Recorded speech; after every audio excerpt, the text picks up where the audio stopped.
안녕하세요. 살롱드 전북 문화를 읽어보는 여자들 두 번째 시간입니다. 여러분, 누가 듣건 말건 상관없이 송출이 목표인 여자들. 그래서 오늘 5회차 녹음 시작했습니다. 저는 진행을 맡은 토토이고요. 우리 살롱드 전북 팀원들 지사님 그리고 이청님 함께 해주셨습니다. 인사 좀 해주세요. 안녕하세요. 반갑습니다. 네, 또 돌아왔습니다. 다 돌아왔어요. 네. 저희 도도님만 오늘 개인적인 사정으로 네. 함께 해주시지 못하셨고요. 두 분은 지금 자리 함께 해주고 계신데 첫 회부터 그런 평을 받았잖아요. 우리보다 게스트가 낫다. 네. 그래서 저희가 오늘 무려 두 분이나 모셨습니다. 게스트분을. 전주에 두 분 다 살고 계시는 크리스탈님과 연두님 모셨습니다. 환영합니다. 반갑습니다. 안녕하세요. 네, 한 분씩 자기소개 좀 해주세요. 네, 전주에 살고 있는 연두라고 합니다. 반갑습니다. 저는 새 아이 엄마고요. 새 아이를 키우다 보니까 집에서 재택근무를 하고 있는 크리스탈이라고 합니다. 와, 반갑습니다. 우리 연두님. 네, 지금 이름밖에 말씀 안 해주셔가지고 뭐 하시는 분인지 살짝 소개해 주세요. 영화 하고 있는데요. 영화 만들고 영화 가르치고 이렇게 먹고 살고 있습니다. 네. 오늘 저희가 함께 할 대중문화는요. 바로 요즘 핫한 영화 미스백입니다. 저희 첫 번째로는 자유독거 여인이라는 웹툰을 가지고 얘기를 했었는데 그거 마치고 나서 두 번째 대중문화로 뭐를 할까 고민을 해서 얘기를 사실 많이 나눴는데 뭐 얘기할 만한 컨텐츠가 많이 없었어요. 그래서 최근 영화들 찾아보니까 다 남자 주인공 영화. 그것도 조폭이나 뭐 범죄를 주제로 한 그런 영화 그리고 그 안에 여혐 요소가 너무 많은 것들이 다 주류를 이루고 있는 가운데 다행히 미스백이라는 여성이 단독 주연이고 또 그 여성의 캐릭터가 또 굉장히 좀 강하게 비춰지는 그런 영화를 저희가 찾아서 그 영화를 주제로 오늘 한번 얘기를 해보려고 합니다. 저는 사실 이 영화를 처음 어떻게 소문을 듣게 됐냐면 제가 그 다음에서 활동하는 여성 커뮤니티가 있어요. 근데 거기에 이런 영화가 있다. 조금 있으면 조기종영하게 생겼다. 우리가 가서 봐주자. 막 이런 글들이 계속 올라오는 거예요. 그래서 어떤 사람들 같은 경우에는 자기가 영화를 보고 영화 티켓 뭐 10매, 20매 사서 무료로 뭐 나눔하는 그런 움직임까지 벌어지고 있더라고요. 그래서 저는 사실 보기 전에 이 영화가 여성주의 영화인 줄 알았어요. 뭐 여성주의 영화라고 말하기에는 좀 어폐가 있지만 어쨌든 여성을 주인공으로 하는 영화가 한국에서 나왔다는 것만으로도 여성들이 많이 반가워하고 있다. 저는 그렇게 느꼈거든요. 그래서 힘든 것 같아요. 여성을 재현한다고 해서 다 여성주의 영화는 아니거든요. 그래서 좀 서글픈 현실? 네. 여성이 나온다고 해서 그 여성 캐릭터가 여성주의적인 캐릭터는 아니잖아요. 그렇죠. 그래서 또 여성 감독이 만든다고 해서 그 안에 여성주의적인 시각이 녹아있냐? 그것도 검증하기 전에 그냥 여성 감독이 만들고 여성 주인공이 나오면 우리가 환대부터 해야 되는 이 현실 맞아요. 정말 너무나 빈약하기 때문에 맞아요, 환대할 맞아요. 수밖에 없는 맞아요. 이 환경이 너무 참담하더라고요. 맞아요. 근데 그런 가운데 이거를 우선 환영을 해야겠죠? 미스백이 그럼요. 손익분기점 70만을 넘겼다고 합니다. 와우. 네. 네, 엊그저께 기사를 봤어요. 네. 사실 그 상영이 끝날 것 같아서 되게 조마조마했는데 어쨌든 그런 여성들의 티켓 파워 덕분인지 생각보다 지금 상영이 미약하지만 계속되고 있는 상황입니다. 진짜 여성 관객들의 의리로 이끌어낸 숫자죠. 맞아요. 그런 것 같아요. 네, 의리 정말. 네. 여성을 보여줘라. 그러면 우리가 티켓 파워를 보여주겠다. 네. 저는 이 운동이 계속해서 일어나고 있는 것 같거든요. VIP 논란 때부터 해서 이런 영화 만들면 우리 영화 안 보겠다라는 어떤 여성 관객들의 주체적인 의지, 영화에 있는 그 인물보다 훨씬 더 관객들이 주체적이지 않나라는 생각이 들어요. 저는 솔직히 미스백을 잘 몰랐어요. 영화를 네. 주변에서 잘 듣지도 못했고 그래서 홍보가 조금 덜 되지 않았나 그런 생각도 좀 들었어요. 네. 저희 팟캐스트를 통해서 미약하나마 홍보 효과가 있길 기대하며 근데 우리가 마냥 좋은 얘기만 할 것 같진 않은데 오늘 느낌이. 그래서 영화는 다들 보셨죠? 네. 네. 언제 보셨나요? 저는 오늘 봤습니다. 아, 연두님 오늘 보셨어요? 네, 어우. 제가 오늘 이 시간에 여기에 앉아 있을 줄 몰랐어요. 아니 원래 근데 네. 그 감동이라는 거는 최근에 봐야 그쵸, 감동이 있잖아요. 그쵸. 너무 예전에 봐도 안 되니까. 진짜 날 것 그대로 오늘 네. 들을 수 있겠네요. 네, 공부할 시간도 없이 앉아 있습니다. 아, 지금 소화시키는 중. 네. 아니 공부까지 하시면 너무 관객분들이 맞아요. 소화하기 힘드니까 그냥 느끼신 그대로 네 얘기해 주시고. 저는 심야 영화로 봤었는데 심야의 영화를 그렇게 본 적도 거의 이렇게 경험이 많지 않은데 관객이 너무 적어가지고 약간 떨리는 몇 마음으로 분이었나요? 총 4분이었던 것 같은데 영화관에. 위윈 전 5분. 우리 몇 명이었죠? 저 이청님이랑 같이 봤는데 그래도 우리는 꽤 있었는데. 그 주말 낮이어서 아 맞다. 한 10명은 그래서. 넘었던 것 같아요. 아 이게 맞아요. 제가 네, 본 네. 거 평일이라서 아마 그런가 보다. 아, 네, 저는 저도 오늘 봤는데. 조조. 응. 조조. 몇 명이든가요? 저 오늘 혼자 보는 줄 알았거든요. 2분 들어오시더라고요. 네네. 아, 셋, 네, 안타까워. 넷, 5, 2. 이렇게 숨이 끊어질 듯 말 듯 끊어질 듯 말 듯 네 이렇게 영화가 되고 있는데요. 영화를 안 보신 청취자분들도 계실 테니까 한마디로 영화를 소개할 수 없지만 그래도 스토리 위주로 말씀을 드리면 백상아 한지민이라는 어린 시절에 가정폭력을 당하면서 어렵게 살아서 성장한 어른이 된 백상아가 자신처럼 가정폭력을 당하고 있는 아이 지은을 만나게 되면서 서로의 상처를 치유해가는 뭔가 성장기? 그런 내용이었어요. 그래서 영화가 뭐 가볍거나 오락 영화라고는 절대 말할 수 없고 무거운 요소가 군데군데 있었는데요. 게스트분들에게 좀 여쭤봐야 될 것 같아요. 영화를 어떻게 보셨는지. 이 아동폭력을 다룬 영화가 이렇게 없었나, 이렇게 환대받는 걸 보면서 사실 이렇게 없었나. 왜냐하면 깊이감에 있어서 좀 아쉬웠거든요. 여성 감독님이 만드셨다는 거는 굉장히 환영받을 만한 일이지만 그걸 다루는 방식은 인터뷰를 많이 하셨을까 조금 의문이 드는 지점들이 되게 많았고 그래서 시나리오를 2-3개월 안에 쓰셨다고 하셨는데 그런데 바로 이제 이 시나리오가 들어갔다라고 인터뷰에서 봤거든요.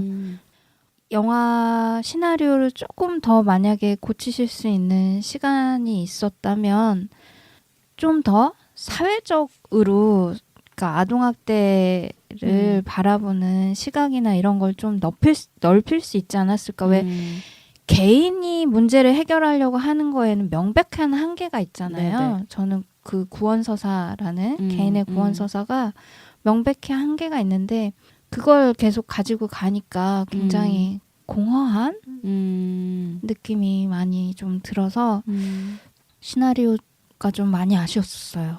연두님이 얘기하니까 저는 구원서사라도 잘 그렸으면 괜찮지 않았을까라는 생각이 드는데요. 한지민빈의 구원서사라기보다는 거기 형사의 구원서사. 그러니까 그 장섭이라고 나오는 남자 주인공, 판타지한 남자 주인공을 영웅으로 한 거다라는 생각이 들어요. 그래서 저는 사실은 이 영화 보면서 구원서사가 아니라 약간 이런 느낌이 있었어요. 그러니까 한지민은 언어가 없는 사람이에요. 그러니까 침묵이나 그리고 침묵을 통해서 꼭꼭 눌러놓은 분노나 상처를 표현해내는 그런 캐릭터거든요. 그래서 거친 언어를 표현하는데 거친 언어를 이렇게 거치게 해도 되거든요. 그런데 꼭 그 중간에 남성으로 그 사람한테 대변해서 얘기하거나 그런 게 드러나기도 하고 그 다음에 오로지 위로가 되는 건 담배뿐. 한지민에게 그런 상황. 그래서 사실은 저는 한지민을 굉장히 멋있게 그릴 수도 있다고 생각하거든요. 그런 의미에서 보면. 근데 그게 아니라 모성으로 또 대체하는 모습. 제가 영화를 다 보고 나서 가장 거슬렸던 게 엄마라는 단어였거든요. 자기 어렸을 적의 모습을 보는 것 같고 한 인간이 한 인간을 대하는 어떤 태도나 방식, 연민일 수도 있는데 꼭 엄마여야 하는가라는 의문이 전 되게 많이 들었거든요. 근데 이 여성이 쟁취하고 싶어하는 그 호칭이 엄마로 국한되어 있고 그리고 계속 엄마라는 단어를 쓰고 시나리오에도 정확하게 나 같은 게 엄마가 되고 싶어도 괜찮은 거야? 라는 대사가 있어요. 그래서 왜 엄마라는 호칭에 대해서 고민하시지 않았을까, 감독님이. 왜 미스 백의 위치에 백상아를 놓았다면 훨씬 더 낫지 않았을까? 왜 아예 엄마가 되고 싶어 하는 여성으로만 이 이야기를 풀려고, 그리고 이 이야기를 해석하게끔 다시 틀을 한 개 지우는가에 대해서 되게 의문이 들었었어요. 그렇죠. 그러니까 명백하게 그 감독의 여성 그 관점이 드러나는 것 같아요. 그런 단어 하나하나에서. 그러니까 엄마가 굳이 아니어도 되잖아요. 그 지은이라는 캐릭터와 함께 살아가는 뭔가 그 사람 뭔가 정상 가족의 범주 안에 이 스토리를 담고 싶었을까요? 그래서 한지민이 굳이 엄마가 되지 않아도 되는데. 더군다나 아이를 키우는 것도 장섭이잖아요. 엔딩을 보면. 그렇죠, 그렇죠. 장섭이 누나. 키우는 게 아니라 어. 누나죠. 장섭의 누나가 노동을 하고 네. 그래서 하고 싶으셨던 이야기에 대해서 되게 의문을 품게 그러니까 되는. 그거는 저는 가부장적인 아주 전형적인 스테레오타입이라고 생각하는데요. 모성의 치유성 이러는 거에 너무 답습하는 시나리오였다고 저는 생각을 해요. 그런 지점에서는 제목을 따라가지 못했다고 생각해요. 제목이 가지고 있는 미스백이라고 하는 온전성을 모성이라고 하는 걸로 가둬서 그 캐릭터를 이해해야 된다는 거죠. 그런 의미. 그런데 또 나타나는 거에 정말 대조적인 거는 장섭이 계속 결혼제도 안에서 계속 가두려고 하잖아. 그런 축이 한쪽이 돌아가고 한지민은 미스백인데도 불구하고 모성이라는 걸 통해서 다시 또 결혼제도에 들어가지는 않지만 모성이라고 하는 제도 안에서 답습하게 되는 그런 걸 계속 그리게 되는 거예요. 그래서 나중에 영화를 보면 이두저도 아니게 돼요. 그래서 그 아이하고의 관계가 나중에는 아무것도 없는 것처럼 느껴질 때도 있거든요. 저는. 그래서 맨 마지막 씬에 그런 걸 제일 잘 드러나지 않았나 싶은데요. 저는 왜 맨 마지막 씬에서도 손조차 잡지 못하게 거리를 그렇게 떼어놨는지 되게 못마땅했어요.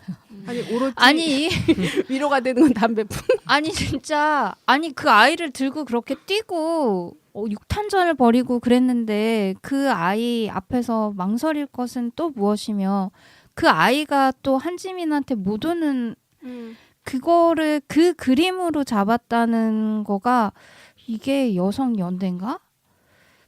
아니 왜 손조차 못 잡지?라는 생각이 되게 아쉬움이 굉장히 많이 들었었어요. 그 엔딩에. 그래서 그걸 엔딩을 막 소화하려고 긍정적으로 막 해석하려고 했거든요. 그래가지고 막 찾았어요. 아이가 이해하려고 노력하는 아이가 정말 성찰적이구나. 그리고 이제 아이가 한지민에 대한 애정을 그렇게 표현하는구나. 그런 생각까지 해봤어요. 저는 뭐 엔딩 씬이 그렇게 마음에 들지 않진 않았는데 개인적으로는 뭔가 그러니까 그 시간을 어떻게 해석해야 될지 모르겠더라고요. 그 1년 후로 나오잖아요. 그리고 그 아이는 어쨌든 실제 생활을 장섭과 함께 했던 거고 근데 그 1년의 공백을 어떻게 해석해야 될지 저는 참 난감하긴 했지만 마지막 장면이 뭔가 여운을 남기고 둘의 관계가 앞으로 어떻게 발전될지 모르는 그런 오픈된 결말으로 느껴졌는데 저도 약간 네. 그렇게 봤거든요. 그러니까 서로 마음은 있고 눈빛도 교환하지만 이제 앞으로 어떻게 갈 것인지 저도 그런 식으로 사실은 그 뭐 떨어져 있는 게 거슬렸다기보다는 옷이 거슬렸다고 해야 되나? 마지막 입은 옷이 거슬렸다고. 그 얘기도 해보고 싶었어요. 미스백의 스타일에 대해서. 뭐 세차장에서 일하고 뭐 그 마사지샵에서 마사지사로 일하는 그런 뭔가 비정규직 여성으로 나오는데 하는 일이 몸을 쓰는 일이잖아요. 근데 추운 겨울에도 스커트에 굽 높은 하이힐에 좀 진한 화장을 하고 나와요. 근데 그런 그 꾸밈새를 통해서 뭘 보여주고 싶었을까? 그 모습 하이힐을 신고 막 뛰는 모습이 좀 자유로워 보이지 않았거든요. 그래서 감독이 왜 미스백을 이런 캐릭터로 그렸을까? 좀 궁금했어요. 다른 분들은 어떻게 보셨어요? 거친 노동을 통해서 자기의 삶을 일구려고 하는 거, 일군다기보다는 그거로부터의 도피 그런 과정이라고 생각을 해요. 그래서 특히 이제 하일이나 가죽 잠바나 옷은 춥게 입거나 이런 과정 있잖아요. 그러니까 자기를 그렇게 드러내는 거라고 난 생각을 해요. 그런 면에서 보면. 그러니까 하일이라고 하는 거는 미스백이 가지고 있는 에너지를 전 드러냈다고 생각을 하거든요. 그런 거 그리고 육체 노동하고 사람들이 맞지 않는다고 생각하는데 그래도 가지고 있는 미스백의 힘이라고 생각을 해요. 자기가 하고 싶은 대로 하는 개인이 자기를 온전히 드러내는 그런 점이 좋았는데 갑자기 웬 모성 그런 게 너무 아쉬웠다는 거죠. 아니 그러니까 그 아이에 대해서 관심이 생기고 그 아이를 어떻게 하면은 저 상황에서 구출해낼 수 있을까를 생각했을 때 그냥 관객들이 딱 객관적으로 생각할 때도 그것이 알고 싶다에 알려 막 이렇게 생각을 하잖아요.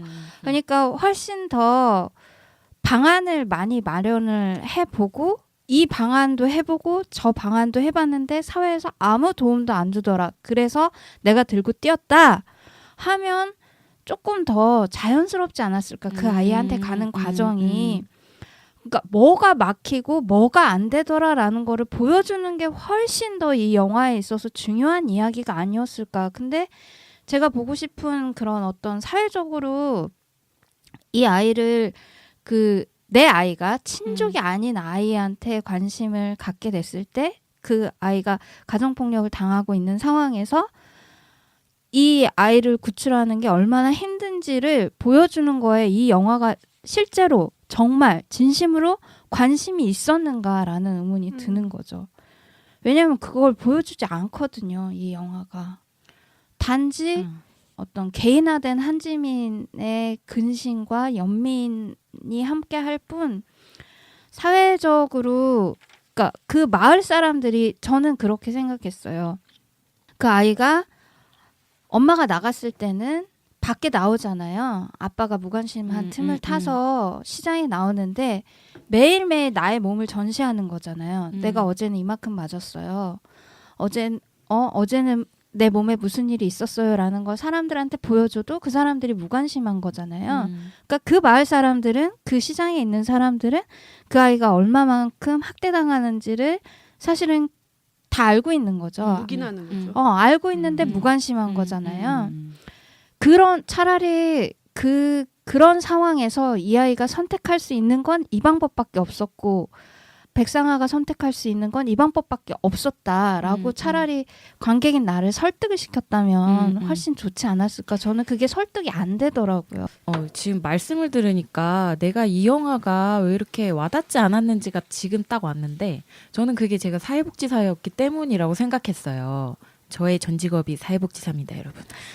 그래서 저는 현장과 법 제도와 시스템이 어떻게 돌아가는지를 알잖아요. 근데 그 영화에서 나온 상황이 너무 판타지적인 거예요. 그 아이를 어쨌든 신고를 하고 뭐 사회복지사가 발견하고 경찰이 왔다 가고 이런 과정들이 비춰지잖아요. 현실에서 절대 그렇지 않거든요. 물론 뭐 10년 전, 20년 전에는 그런 일이 있을 수 있었겠다 하지만 아이가 그 몸의 학대의 정황이 너무 불분명한 가운데 그거를 경찰이 그냥 묵인한다? 그 사실 현실적으로 있을 수 없는 일이에요. 우리나라 대한민국 2018년에. 그래서 극이 가지는 스토리를 이끌어 가기 위해서 스토리를 짤 수 있지만 어느 정도 현실성에 기반해야 보고 있는 사람들이 그걸 보고 몰입을 할 수 있잖아요. 근데 너무 현실하고 동떨어진 얘기를 하니까 저도 그런 게 좀 오히려 그게 몰입을 방해하는 그런 요소였던 것 같아요. 그래서 저는 여쭤보고 싶은 거예요. 얼마만큼 자료 조사를 하셨는지, 얼마만큼 이 사례 조사나 아니면 인터뷰를 하셨는지 되게 여쭤보고 싶더라고요. 그걸 통해서 나온 정말 리얼한 이야기를 하고 싶은 건지, 이건 판타지 영화죠. 이건 명백하게 판타지 영화. 이걸 리얼리즘으로 보는 사람은 없을 거예요, 아마.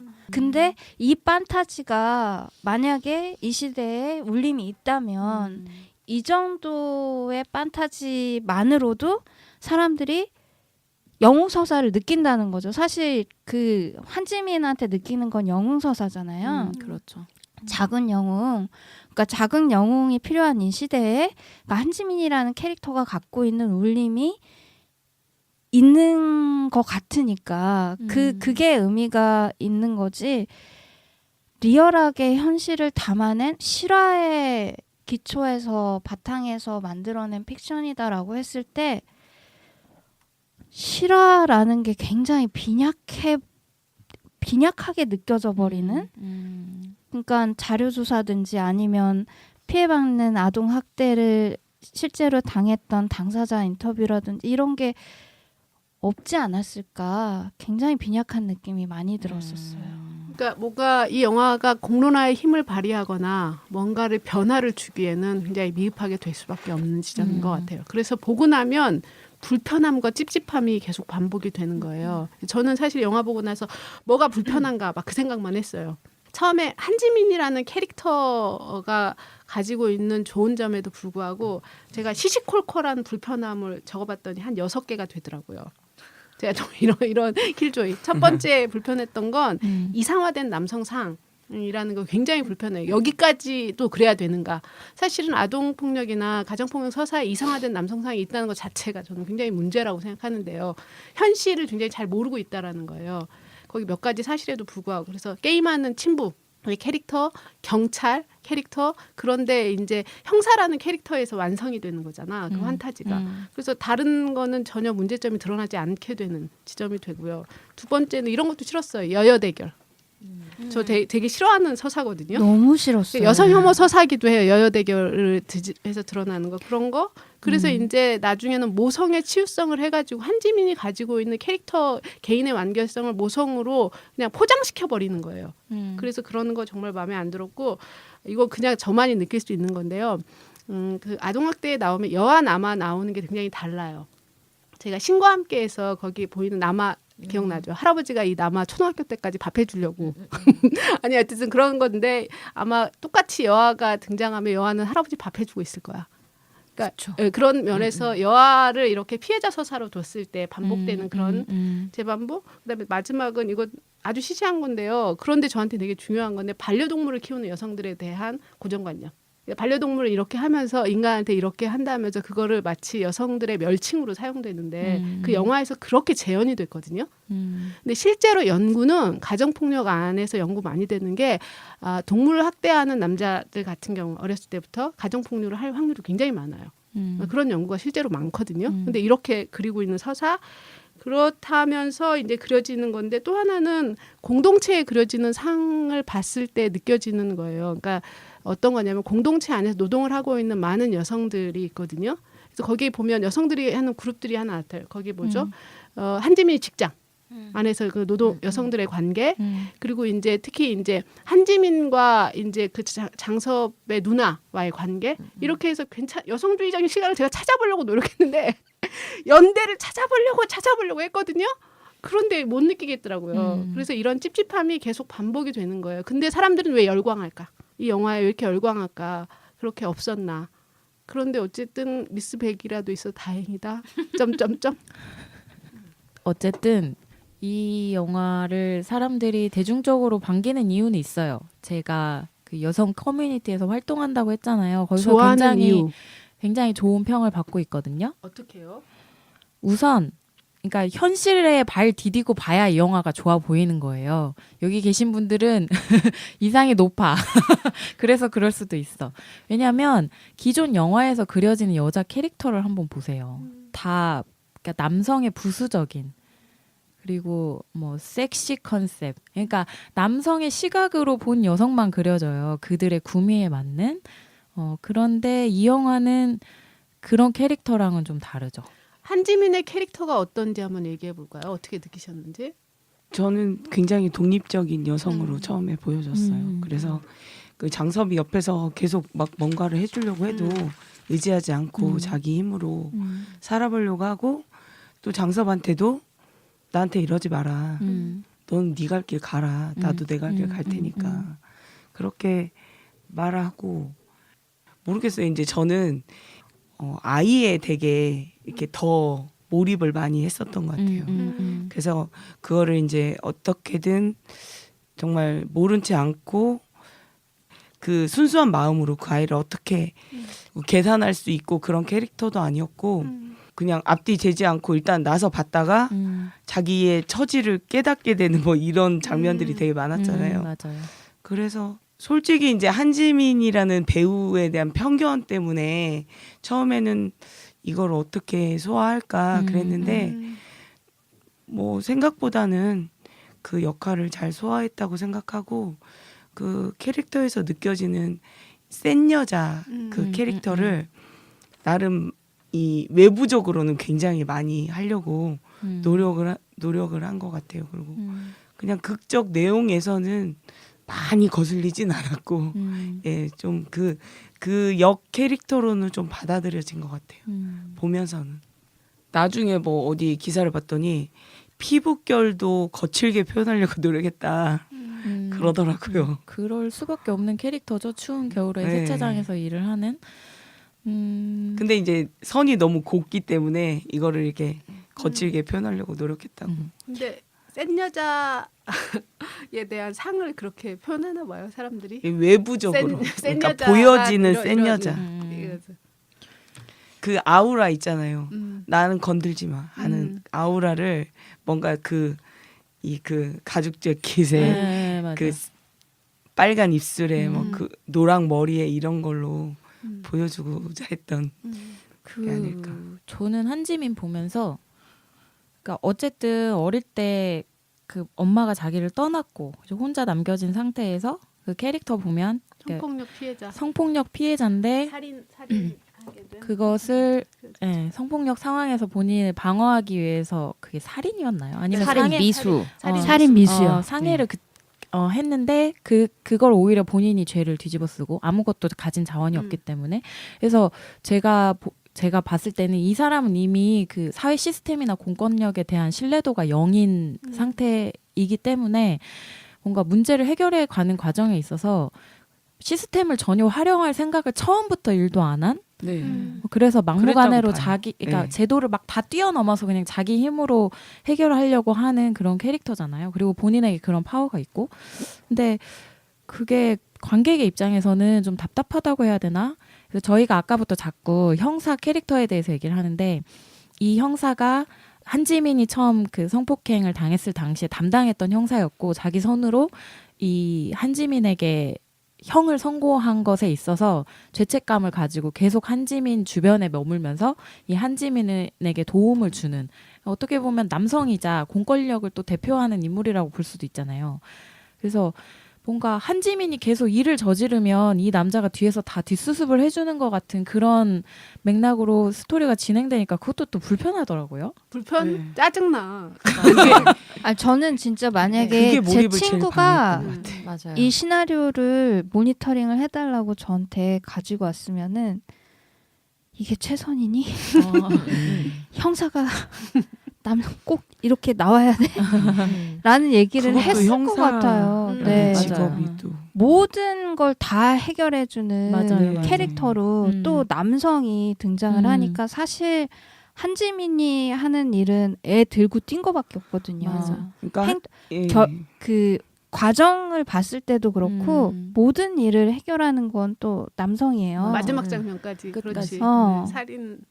육아까지 왜 이렇게 진행이 네. 되어야만 했나. 저도 다른 부분은 굉장히 감정적으로 그 아이를 구하는 부분이라든지 그런 것들은 굉장히 공감도 많이 되고 했는데 남성 캐릭터가 너무나 현실적이지 않아서 제 주변의 남자들한테 전혀 볼 수 없는 진짜 도깨비 같이 갑자기 어디선가 이 필요할 때쯤 어디선가 와서 찾아내주고 해결해주고 이런 굉장히 판타지적인 남자여가지고 몰입을 굉장히 방해가 됐어요. 그러니까 시나리오에서 모든 문제를 해결해주는 그 역할을 하는 실질적 캐릭터를 캐릭터. 네. 데우스 마키나라고 하는데 데우스 마키나 역을 이 남자 형사가 맡고 있는 거죠. 완전 네. 신. 그러니까 이게 그 굉장히 괜찮은 여자였었는데 후반으로 갈수록 힘을 잃었어. 아니 대책 없이 일을 치는 여자로 그런 느낌을 받았어요. 그러니까 오히려 더 상의를 했어도 더 센 여자 캐릭터가 나왔을 것 같아. 어떻게 해야 되냐 이 상황에서. 그러니까 법과 제도에 대해서 잘 아는 사람들을 찾아다니면서 어떻게 해야 되냐. 영화적으로는 재미없을 수도 있지만 하여튼 그 캐릭터가 뭔가를 하려고 굉장히 노력했다라는 거를 좀 더 보여줄 수 있었는데 네네. 그런 장면은 없죠. 원래로 한다면 이 미스백이 제주도로 갔었어야죠. 애를 데리고. 그래서 잡히는 과정에서 다양한 씬이 나올 수 있는 거지. 이 여성의 삶과 주체적인 삶. 그리고 가서 괜찮은 공동체를 만나는 거예요. 그러니까 이 영화를 보고 제가 나중에 뭐 들었는데 감독이 원래 의도했던 거는 무관심하고 지나쳤던 것들이 마음에 굉장히 걸려서 그거를 영화로 표현했다. 그래요? 그렇게 제가 어디 인터뷰를 봤던 것 같아요. 그러면 영화에 약간 그런 요소가 들어가야 되잖아. 그 지은이라는 캐릭터가 계속 헐벗고 겨울에 다니는데 그거를 묵인했던 주변 사람들에 대한 그런 시선이 담긴 컷이 별로 느껴지지가 않았어요. 없어요. 네. 맞아요. 없어요. 그 아이는 정말 섬에 살고 있는 것 같은 그런 그래서 느낌으로 이 그려졌거든요. 모성이라고 하는 걸 다룰 때 이게 그러거든요. 집단 모성이라는 단어를 써요. 사회적으로 돌봄이나 이런 여성주의 가치에 의해서 사회적인 모성이 어떻게 그려져야 되는가. 그러니까 그런 것까지 나가지 못하는 거죠. 저는 이 영화를 보면서 그 고레에다 히로카즈 감독의 어느 가족이 생각이 아. 많이 났거든요. 거기에도 아이가 똑같이 맞아. 네 아동학대를 당하고 있는데 데려와요. 거기 그 주인공 여자가. 그런데 그 아이를 데려와서 살다 보니 경찰이 또 다른 사건하고 연루돼서 찾아오고 사회복지사 앞에서 심판을 당하죠. 심판을 당하는데 그때 물어본 대사가 그거거든요. 애들이 당신을 뭐라고 부릅니까? 엄마라는 호칭은 아니라는 거죠. 호칭을 묻는 사람들 앞에서 이 여자가 울거든요. 엄마라는 호칭이 탐이 나서 이 아이를 데려온 것도 아니고 맞아. 이 아이의 아픔에 공감하기 때문에 거기에서 똑같아요. 자기가 당한 학대 흔적을 보여줘요 아이한테. 그러면서 아이를 끌어안거든요. 그런 장면이 있는데 똑같더라고요. 근데 그 여성은 엄마라는 호칭을 탐하지는 않았고 오히려 사회에서 넌 엄마도 아닌데 친엄마도 아니고 애들이 엄마라고 부르지도 않는데 그러면 너는 존재가 뭐니? 이렇게 묻는 거고 이 영화는 엄마가 너무 되고 싶은데 아무리 봐도 이 여성이 이 여성이 하는 그러니까 엄마가 되기 위해서 고군분투하는 이 모든 것들이 왜 이렇게 안타깝기만 하지? 왜 이런 캐릭터로만 여성을 그려야 되지? 막 그런 생각이 저는 좀 아쉬웠어요. 그렇구나. 저는 영화를 보면서 한지민이 엄마가 되고 싶었을까라는 그러니까 캐릭터가 좀 충돌되는 거 느꼈거든요. 처음에 이 아이를 만났을 때 아이가 뭐라고 불러야 되냐 물어봤을 때 한지민이 백상아가 극중 백상아가 미스백이라고 불러라고 말하잖아요. 거기서는 그냥 충분한 어떤 개인으로서 이 아이를 보호해주고 싶은 어른으로서 그 느낌이 들었는데 나중에 갑자기 내가 엄마가 될 수 있을까 이러면서 오열을 하잖아요. 그러니까 심파죠. 심파조로 가.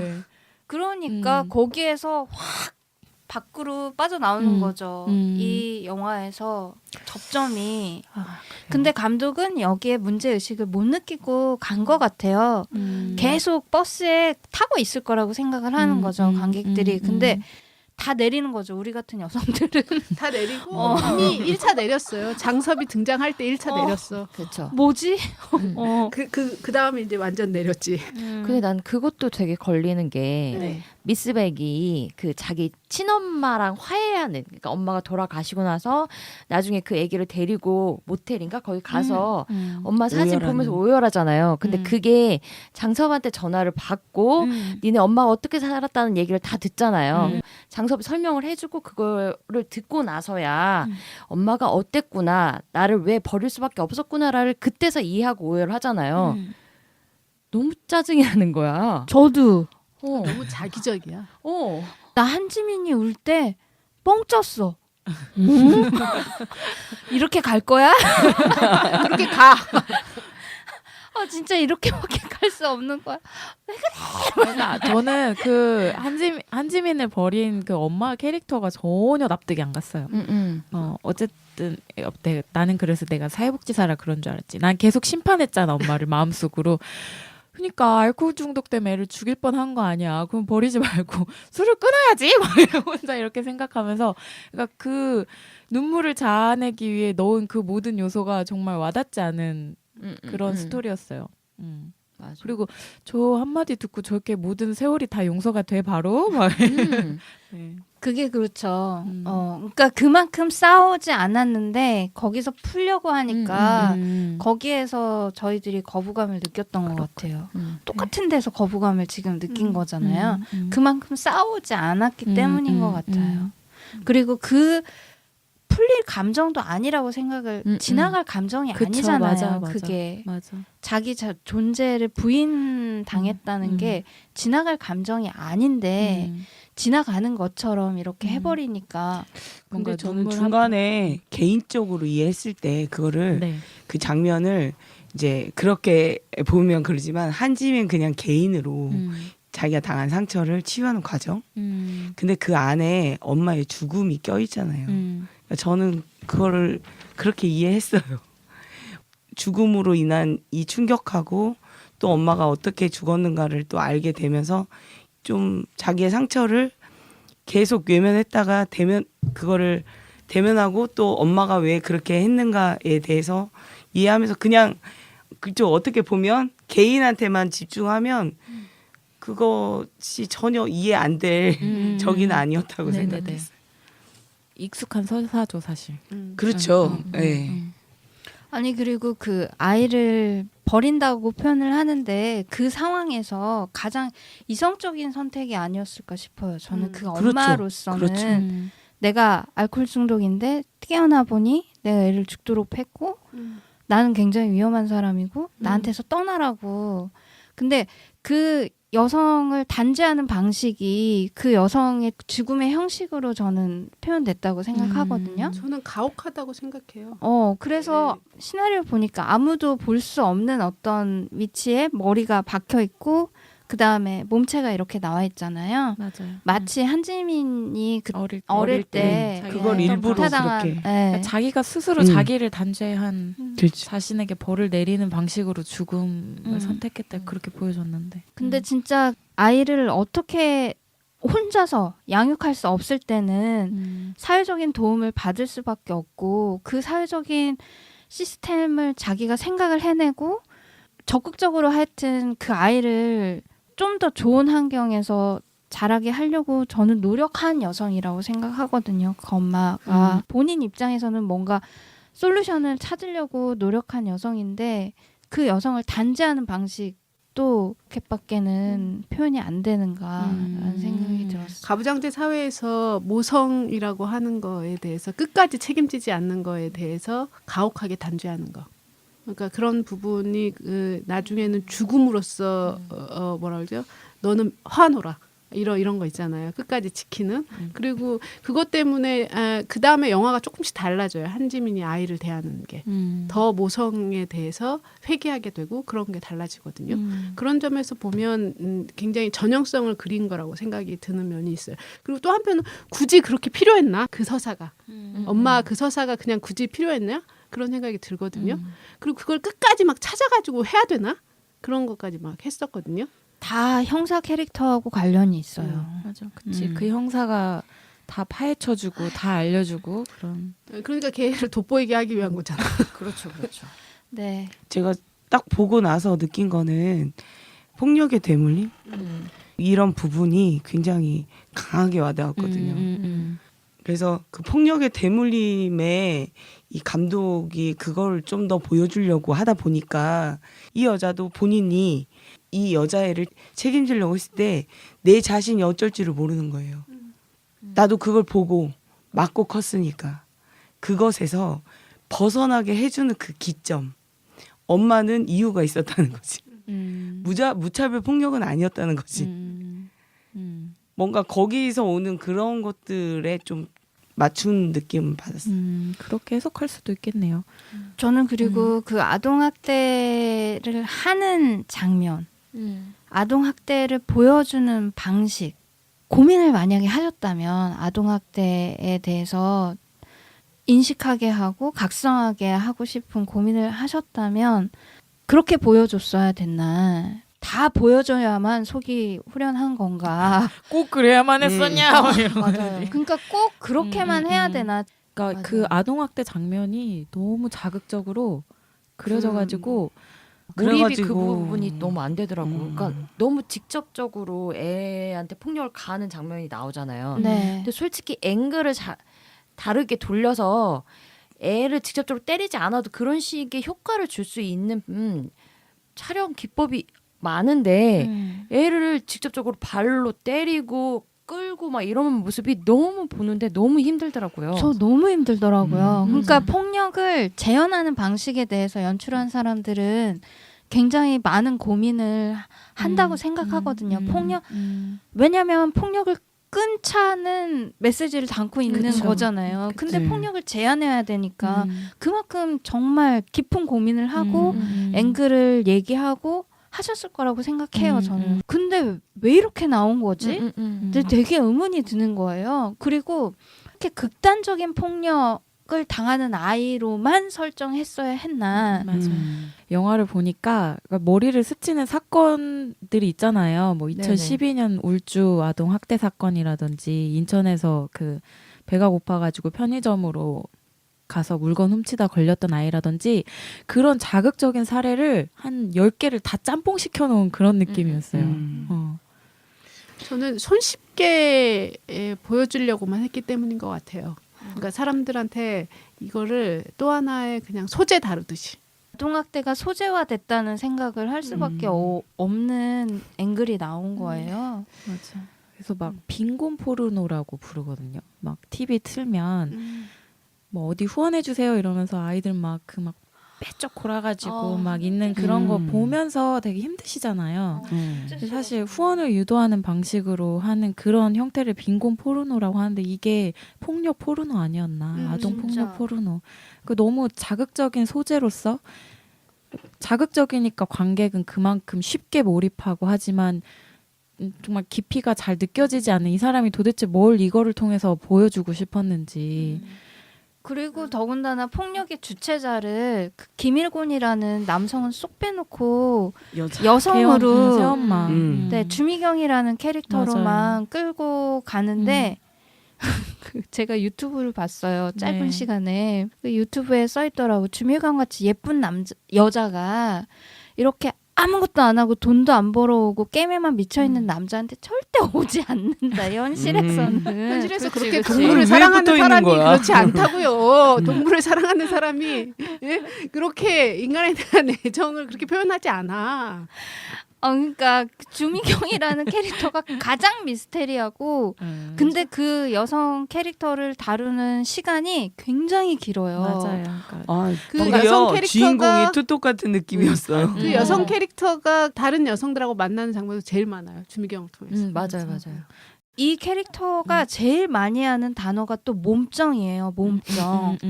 그래서 나는 미운적 몸정. 그러니까 그 여자가 여기에 붙어 있는 이유 하나가 딱 그 단어로 설명이 되네. 아니, 차라리 섹스를 하는 걸 보여주지. 차라리 그러면 그 여자를 이해나 할 수 있지. 저도 사실 그 여자에 대한 이해는 안 갔던 게 사실 저 아이는 내 아이가 아니에요 했을 때 나는 그 말이 거짓말인 줄 알았어요. 처음에. 왜냐하면 이해가 안 갔거든. 내 아이도 아닌데 호레비한테 그 여자가 그렇게 하면서 그게 좀 이해가 안 가긴 했어. 근데 그런 단어가 지금 나올 수 있는 단어예요? 몸정. 근데 하여간 저는 하여간 그 감독님 나이를 좀 짐작할 그 수 있어요. 주미경이란 여성 캐릭터가 굉장히 컸다고 봐요. 근데 연기를 왜 이렇게 잘해요, 그분? 아니 저는 딱 영화가 그렇지 끝났는데 않았어요? 그 여자의 숨소리가 들려요. 영화가 끝났는데 이 여자의 그 숨고르기 있잖아. 숨고르기 하면서 이렇게 하는 뭐 이렇게 막 곱게 말하는 굉장히 화나 있는데 이야기 이렇게 숨고르게 해가지고 막 아닌 척하면서 말하는 그 말투 굉장히 그 높은 톤에 막 이게 영화가 끝나고 이렇게 우는데 그 여자 그 말투가 막 귀에 선한 거예요. 근데 저는 영화 딱 보자마자 뭔가 불편한 감정이 있는데 이게 해소가 돼야 되잖아. 해소하고 싶잖아. 그 영화를 보는 관객들은 이게 굉장히 불편한 내용이잖아요. 아동학대를 당하는 걸 막 자극적으로 보여주고 해서 내 감정을 해소하고 영화적으로 카타르시스를 느끼고 끝내야 돼. 근데 그러려면 대상이 필요한데 그 대상이 새우 엄마였던 거예요. 캐릭터 상에서는. 그래서 영화가 끝나고 나서는 그래 저 엄마가 저만큼 처벌받았어. 그래 이제 한지민이랑 잘 살 거야. 이렇게 하고 사람들 그냥 단순하게 그냥 해소하고 그냥 끝나기 위한 어떤 장치로서는 굉장히 좋은데 씹으면 씹을수록 불편하고 계속 불편하고 했는데 이제 캐릭터를 계속 고민하고 염두에 보다 보니까 새엄마라는 캐릭터가 사실은 모든 게 다 판타지적인데 새엄마의 캐릭터도 가장 판타지적인 인물이었구나. 이게 막 뒤늦게 오면서 영화가 이제 다르게 보이는 거예요. 근데 보통 관객들은 그냥 한번 보고 말잖아요. 그러면 이렇게 여성에게 또다시 죄값을 묻고 여성이 또 문제의 또 원인이 되고 이렇게 하는 게 내재화 되는데 이 영화가 또 한몫하겠구나 뭐 이런 생각도 들면서 저는 그 김일곤 역할을 맡은 백수장 배우인데 백수장 배우가 그 역을 하는데 제가 다시 미꾸라지처럼 빠져나가는 게 보이니까 제가 뒷덜미를 잡고 싶더라고요. 그렇지. 문제의 주체로 맞아. 기존의 국가나 제도가 해야 될 거를 그 여야 대결로 무마시키는 거죠. 아니 근데 여성 감독이 만들었는데도 왜 이 구도를 문제가 없다고 생각하시고 그냥 그대로 밀었는지. 생각을 깊게 하지 않으면 익숙한 서사라는 거죠. 굉장히 익숙하게 받아들이게 돼서 그러니까 편견이나 선입견을 계속 반복하게 되는 거지. 맞아요. 그러면 근데 그것도 그린 영화가 없어서 이 영화가 각광을 받는다는 거야. 근데 그 생각은 했어요. 이렇게 시나리오가 나왔으니까 여자 주인공인데도 불구하고 투자가 됐겠구나. 왜냐면 그렇죠. 형사가 있잖아요. 그렇지. 형사가 모든 걸 다 해결해 주잖아. 그러니까 가만 보면 남자가 주인공이야. 맞아요. 돈이 그쵸. 된다는 거지. 그렇죠, 그렇죠.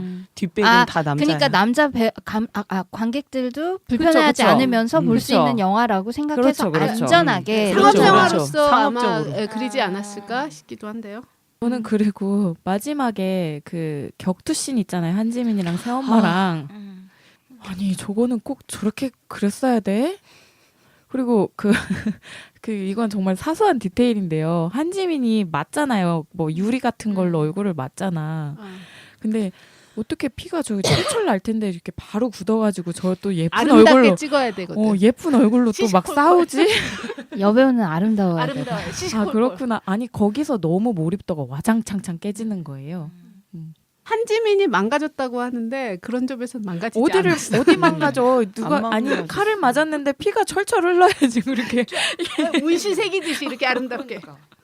몸싸움 씬을 3일 찍었다고 하시더라고요. 그래요. 그 장면을. 네, 너무너무 진이 빠질 정도로 아, 찍었다고 사실은 인터뷰에서. 제가 좋아하는 캐릭터는 장섭의 누나 같은 캐릭터예요. 누나가 정말 센 여자로 나왔어야 되는데 이 판을 뒤집었어요. 누나의 그 내복 위에 금목걸이 굉장히 내복이 항상 이 옷 위에 그러니까 영화에 보면 그런 사람이 등장하지 않아요? 되게 감초 같은. 감초 같고 이제 그런데 핵심이 등장해야 되는 지점이거든. 근데 이제 거기서 제일 들은 건 돌봄 노동을 무화시키는 그런 거잖아. 장섭을 어릴 때부터 키웠잖아. 그래서 장섭은 누나의 허락도 안 받고 또 아이를 또 해서 돌봄 노동을 또 하게 되잖아. 그런 면에서 계속 되풀이되고 있는 그런 현실을 불편하게 별로 안 느끼나 봐 사람들. 난 되게 불편하거든 그런 거. 그게 누나가 뭔지요. 아니 시나리오에서는 엄마였대요. 그래? 근데 김선영 배우하고 같이 하고 싶어서 누나로 바꿨구나. 에이지를 그렇게 낮춘 거죠. 그러다 보니 누나가 된 거라고 하시더라고요. 근데 찌질이나 비겁자를 그런 식으로 막 감추는 거 나 딱질색이거든. 아니 그리고 장섭이 뭐 맛도 없는데 막 그러면서 추어탕 썩은 맛없다. 놈이요. 숟가락 던지고 가잖아요. 때려주고 싶더라고요. 근데 대사도 되게 구려. 그때 보면 똥 묻은 팬티 뭐 이런 얘기까지 하잖아. 지금 나이가 몇인데. 예? 그래서 결혼 안 하는 게 다행이야. 한지민이 결혼 스토커라니까. 그러면 그런 거 다 해줘야 되잖아. 근데 영화에서는 되게 멋있게 그린단 말이야. 멋있게 그 사람을. 왜 멋있는지 그치, 알아요? 그치. 그러는 거야. 그 여자가 성폭력 피해자야. 그래서 그 사람들 생각하는 거 흠이 있다 생각하는 거야. 그런 대결 구도잖아, 사실은. 근데 얘가 10대 후반에 만났으니까 얘는 줄줄 쫓아다녔을 거라고. 그런 캐릭터가 너무 익숙하다는 거야, 사람들한테. 그냥 우리가 지금까지 했던 그 비판의 말들 다 떠나서 한지민이라는 캐릭터만 놓고 보면 새로워요. 지금까지 그냥 예쁘고 뭔가 뭐 커리어만의 뭔가 정제된 항상 캐릭터를 위주로 보다가 이렇게 거칠고 뭔가 야생성이 살아있는 어떤 여성의 모습을 본 것도 좋았고 그걸 한지민이 한 것도 저도 좋았어요. 캐릭터 변신은 근데 그 전에 있긴 있었어요. 조선 명탐정에서. 에이, 그거랑은 좀 다른데.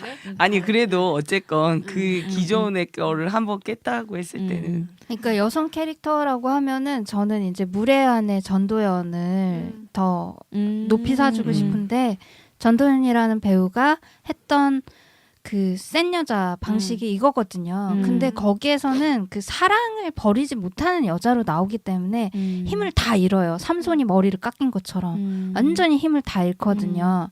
이 여기에서는 아이 때문에 힘을 완전히 잃죠. 여성이. 미스백이라고 어. 하는 독자적인 면이 없어지죠. 남성 서사에서는 남성 영웅들은 장애물을 뛰어넘으면서 더 힘이 세지거든요. 근데 여성들은 가다가 넘어져요. 그거 허락을 안 하는 거지. 근데 이걸 여성 캐릭터의 어떤 발견이라고 음. 얘기할 수 있나? 힘이 처음에 있으니까 그걸 보여줘서 그러는 거 아닐까요? 그런 의미에서 그러니까 보면? 이미지적으로도 이런 이미지만으로도 사실 새로운 캐릭터라고 받아들일 정도로 여성 캐릭터가 정말 없구나. 한국 영화에서 다양한 여성 캐릭터가 영화판에서는 정말 없지 않아요? 그래요. 살롱드 전북, 살롱드 전복. 그러니까 이 영화 내에서 말고 보셨던 한국 영화나 영화 안에서 중에서 이 캐릭터가 같은 여성으로서 뭔가 멋있었다 하는 아니면 한국 영화 아니더라도 그나마 생각나는 네. 게 그 여자를 증오하는 남자들이라는 소설이 있어요. 네. 그걸 영화한 게 있거든요. 뭐요? 거기에서 최고.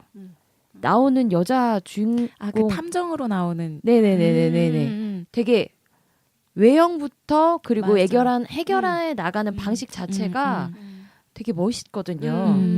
소설이 캐릭터. 원작이잖아요. 맞아요. 네네, 맞아요. 사람들이 이 캐릭터. 좋아할 만하지. 네, 매력적인. 델마하루이 쓰죠. 센 여자라면 무술이나 전투씬이죠. 액션이죠. 저는 그런 걸 좋아해요. 여성이 액션하는 툼레이더의 주인공. 안젤리나 졸리였던 근데 요번에 나온 툼레이더 이번에는 약간 킥복싱 거. 관련해가지고 자전거 경주도 하고 그때 몸을 잘 다루는 그 우리나라 영화 중에 아란 장풍 대작전이라고 해서 네. 류승범이랑 윤소희 나온 게 있거든요. 거기에서 그나마 윤소희. 그러니까 류승범이 굉장히 찌질한 순경이었다가 윤소희를 만나서 그 윤소희 주변에 있던 사람들이 도사들이었어요. 그래서 그 밑에서 도수를 배워. 그러면서 일을 해결해 나가는데 거기에 윤소희도 주체적으로 같이 뭔가 해결하는 역할이었었거든요. 요즘에는 그런 영화 안 나오잖아. 예전에는 그런 영화 꽤 있었는데. 아 박열. 박열. 박열에서 맞아요. 후미코 죽여요. 그래서 박열은 생각 안 나고 맞아요. 생각한다고 했거든. 그래서 상 받았잖아요. 후미코 진짜 죽이더라고요. 원래 그 여성이 그렇죠. 이 여성 캐릭터가 진짜 페미니스트예요. 그래 지금 고구마를 많이 먹었으니까 사이다가 필요해. 정말 좋은 여성 캐릭터들이 많이 나온 영화가 좀 많아졌으면 좋겠네요. 맞아요. 새삼 이 현실을 느끼며. 돈이 안 돼서 그러는 거죠. 아니 근데 여성 관객들이 이렇게 주체적으로 영화를 골라서 본다라는 게 이제 영화 시장에서는 알 것 같거든요. 여성 관객들이 지금 스코어를 만들어가고 있잖아요. 그러면은 믿고 투자를 해줄만 한데 안 한다는 거죠. 김하중 씨 같은 경우도 3편이 엎어졌대요. 음. 여성 주인공으로 하는 음. 작품이. 그리고 자기가 준비했던 게. 음. 그래서 어쩔 수 없이 드라마를 찍게 됐다라고 그렇게 얘기하더라고요. 사실은 그렇다면 영화 산업 내 구조나 시스템이 문제 그렇죠. 아닐까요? 그럼요. 그런 면에서 보면. 네. 그런 거는 지금 계속 이제 연말 되면은 나오잖아요. 한국 영화에서 여성 캐릭터 다 어디로 갔나 이런 거 연말에 꼭 나오거든요. 맞아요, 맞아. 백델 테스트 해가지고도 또 나오고 그러면 또 열 몇 편 얼마 없어요. 그 안에 포함될 수 있는 영화가. 그렇다면 물소리도 그런 거 한번 찍었었던 것 같은데 여배우 여배우. 현실 뭐 이런 거. 그러니까 아마 이 영화에 그렇게 열광하지 않았나 싶어요. 맞아요. 미스 딱 대. 정말 그 이유였어요. 되게 음. 단순한 이유더라고. 난 여성주의 영화인 줄 알고 보러 갔다니까요. 맞아요. 그냥 네. 여성을 주인공으로 삼은. 음. 그러니까 여성의 그런 응원들이 이게 응원이구나. 그러니까 이 영화가 잘 만들었다기보다는 그렇죠. 의리로 봐주는 맞아요. 거잖아요. 여성 맞아. 감독이 나왔어. 음. 우리가 봐줄게. 살아남아. 맞아요. 계속 살아남아서 여성을 주인공으로 하는 영화를 만들어. 맞아요. 라는 주문이잖아요, 맞아요. 사실. 음. 그거를 그 영화 시장에서 읽고 그다음에 그 여성 관객들이 이만큼 티켓 파워가 있다는 거를 보면 저는 오히려 더 베팅을 할 것 같아요. 이게 블루오션이구나. 얘네들이 알아서 움직이네. 그러게. 여성이라 그래서 여성주의적인 시각을 다 가지고 영화를 만드는 건 아니지만 그만큼 더 다양한 이야기들이 나올 수 있잖아요. 근데 그 다양한 영화를 만들어낼 수 있는 그 출구 자체가 굉장히 좁다는 거죠. 좁은 문이에요. 이 영화를 가지고 데뷔를 한 이재용 감독님을 응원해주고 싶은 게 얼마나 힘든 과정을 거쳐서 이 영화를 만들어졌을까. 여성 캐릭터를 가지고 영화를 해야겠다라고 생각하셨던 점, 그리고 그걸 끝까지 밀었던 점, 그리고 영화가 개봉까지 됐다는 거. 사실 개봉까지 힘들었을 거예요. 이 영화도. 그 지점은 진짜 박수를 많이 쳐드리고 싶어요. 네. 실컷 비판. 그러니까 뒤에가 훈훈하네요.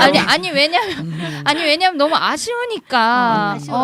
그러니까 아쉬워요. 우리의 기대가 더 커서 그런 거지. 그러니까 관객들의 기대는 이만큼인데 관객들은 이만큼 읽을 수 있는 사람들이고 더 많이 그 텍스트를 분석할 수 있는 사람들인데 나는 요만큼밖에 창작을 못하니까 항상 그 창작하는 사람으로서 항상 부끄럽고 두렵고. 그래서 그런 게 저는 있죠. 사실은 여성 주인공이 많이 나오는 영화를 바라고요. 거기다 또 된다면 괜찮은 연대의 모습도 많이 그려졌으면 좋겠어요. 그런 라인이거든요. 그러면 더 좋아할 텐데 이런 거. 지금도 좋아하는데 더 좋아하겠죠. 그쵸. 진짜 관객들이 그걸 보여주고 있는 것 같아요. 해라. 하면 내가 봐줄게. 이거를 관객들이 지금 보여주고 있는 것 같아요. 연말에 한번 봐야 될 것 같아요. 여성 관객들이 좋아하는 영화가 뭐였는지. 예, 그리고 그런 걸 가지고 저희가 티켓 파워를 좀 보여줘야 될 것 같아요. 그렇죠. 근데 미스백이 가지는 정말 중요한 지점은 여성들이 그 티켓 파워 그 의리로 이 영화를 성공시켰다는 거. 오늘 두 분 참여하셨는데 소감과 더불어 혹시 조금 더 보태고 싶은 아쉬운 이야기가 있다면 해주셔도 좋고요. 저는 이제 영화를 만든 사람으로서 사실 여기에 수백 명의 스태프들이 함께하고 하는데 제가 했던 모든 말들이 사실 되돌아와. 제가 그렇게 영화를 잘 만드는 사람도 아닌데 항상 괜찮아요. 연두님이니까. 죄송하고요. 영화에 참여하신 모든 스태프분들 고백서사. 네. 그렇지만 하여튼 좀 더 나간 여성 영화를 만나고 싶다라는 갈증으로 받아들여 주셨으면 좋겠고요. 빈약한 영화라도 빨리 만들어야겠다. 왜냐하면 이렇게 응원과 연대가 사실 저는 바깥에서 지금 연대하고 있다고 생각해요. 영화 안에서의 연대는 제가 잘 모르겠고 영화 바깥에서 지금 이 영화로 연대가 이루어지고 있다는 생각이 드니까 이럴 때 영화를 만들어야 된다. 기대하겠습니다. 라는 생각이 드네요. 우리 크리스탈님. 저는 미스백이 아이한테도 내가 너를 지켜줄게 하니까 아이도 나도 지켜줄게라고 하는 장면이 있었거든요. 서로가 서로에게 교감이라고 할까? 약간 어리고 크지만 동지애라고 할까? 그런 것들을 이제 저는 되게 좋게 봤어요. 그 부분을. 뭐 그쪽 그 감독의 의도대로라면 한 번 더 영화를 통해서 어쨌건 아동 폭력에 대해서 좀 더 관심을 가지고 좀 그런 아동이 있다는 거, 그리고 저 스스로도 아이한테 가하는 폭력은 되게 나보다 약하다는 것이 내가 다른 사람한테는 우위가 될 수 없지만 아이 앞에서는 내가 우위고 강자라는 이게 밑에 깔려 있는 거거든요. 그래서 다른 곳에서 억압받은 거를 나보다 아이한테. 약한 이한테 이렇게 부리는 이 폭력에 대해서 좀 더 인식을 하고 더 이상 이제 정말 너무나 마음이 아프잖아요. 아이한테는 이런 게 없었으면 좋겠어요. 이제 굉장히 강한 인상을 받았던 건 자기 삶을 부정했을 때 이게 이 아이한테 얼마나 큰 폭력으로 가는가. 예, 근데 이게 이제 신체적 폭력뿐만 아니라 어른들이 삶을 살면서 느끼는 불안감이 아이들한테 고스란히 전해진다는 거예요. 그래서 이 아이들이 그렇게 살아서 커서 이 아이들이 만나는 세상 가운데서 얘네들이 어떻게 살까. 정말 그런 것들이 걱정될 때가 많거든요. 왜냐하면 세상은 자꾸 험해지는데 어른들이 느끼는 불안감, 자기 삶을 부정하는 것에서 오는 게 아이한테 자꾸 되물림돼서 된다는 것이 되게 안타까웠어요. 저는 이제 현실적으로 그런 아이들을 많이 보다 보니까 지은이라는 캐릭터도 사실 되게 비현실적으로 보였는데 그렇게 학대당하고 상처받은 아이는 굉장히 방어적이지 미스백을 보면서 내가 지켜줄게 이런 대사 아름다운 우리가 꿈꾸는 그런 대사는 상처받은 아이들에게 나오지 않습니다. 네. 그래서 판타지죠. 이 영화는. 많이 판타지였네요. 상처받은 그러네요. 사람들이 서로의 그 상처를 음, 보듬어안는 네. 판타지죠. 저희 식구분들은 오늘 어떠셨어요? 저는 사실은 이걸 빗대서 여성주의 영화를 꿈꿀 수 있다는 게 좋은 기회라고 생각을 해요. 내가 네. 어떤 여성주의 영화를 보고 싶나. 빈약하고 정말 부족하지만 시작이라는 생각을 들게 한다는 거죠. 그런 점이 좋았다. 이청님 어떠셨어요? 저도 그 여성이 주인공이라는 것만으로도 내용과 상관없이 이렇게 티켓 파워를 보여준 거잖아요. 그러니까 이제는 여성들이 보고 싶은 영화를 좀 투자자 분들이 만들어 주셨으면 좋겠다라는 생각을 하고 그럼 우리는 보니까 걱정하지 마시고 손익분기점 넘겨드리겠습니다. 진짜 이 영화가 역주행 거듭해가지고 맞아요. 손익분기점 넘었잖아요. 네네. 감독이 혹시나 만약에 이걸 들으면 막 찡그렇다. 아니 계속 만들어주세요.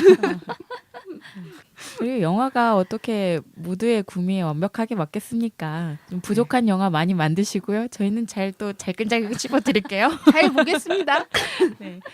오늘 저는 이 영화를 본 것도 좋았는데 보고 나서 이렇게 얘기할 수 있어서 더 좋았네요. 정말 영화를 한 번 봤는데 두 번 본 것 같은 느낌이에요. 다른 네네, 시각으로. 맞아요. 네, 너무 좋은 시간이었고 저희가 미스백은 아쉬운 점 위주로 말씀드리긴 했지만 그럼에도 불구하고 반가웠다는 거 그리고 오늘 저희 팟캐스트 중간중간에 이렇게 눈이 높으신 우리 패널 분들께서 추천해 주신 영화 중간중간에 있으니까요. 미스백을 보고 혹시 아쉬우셨던 분들은 그 영화를 좀 찾아보시면 좀 위안이 될 것 같습니다. 그럼 오늘은 저희 여기까지 하고 마쳐볼까요? 네. 저희 계속 도움 주고 계시는 전주 시민 영상 미디어 센터 감사드리고 이번에도 청취해 주신 청취자 여러분 감사합니다. 같이 인사하고 마칠게요. 감사합니다. 감사합니다. 안녕.